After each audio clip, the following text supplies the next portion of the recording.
Chronique d'une nation, Midzik l'oublié.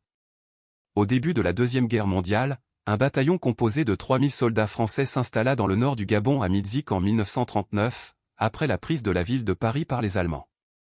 Un an plus tard, depuis Londres, Charles de Gaulle lança un appel aux Français encore libres pour continuer les combats aux côtés de la France libre.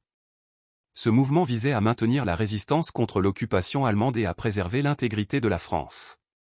Sur le continent africain, seul le Congo, le Cameroun français, l'Oubangui-Chari et le Tchad, pays de la zone équatoriale de l'Afrique, représentaient l'Afrique française libre, le Gabon et les autres colonies restaient loyaux au vieux maréchal Pétain.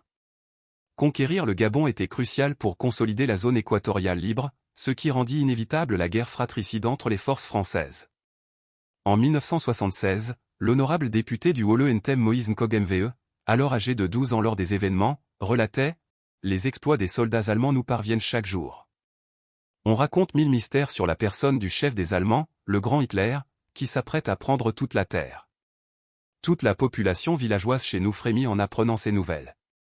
Mes parents comme les villageois vont se cacher dans la brousse, abandonnant notre village. Mais on y envoie de temps en temps de braves gens pour épier les passagers et recueillir les nouvelles de la guerre. » C'était à 20 km de Midzik, sur la rivière Aoumou, que les forces de De Gaulle, venues du Cameroun, affrontèrent les partisans de Pétain.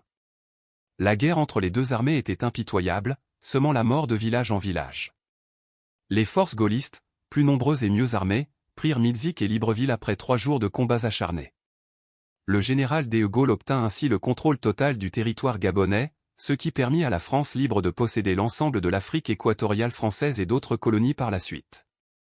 Quant à De Gaulle, il deviendra plus tard président de la République française.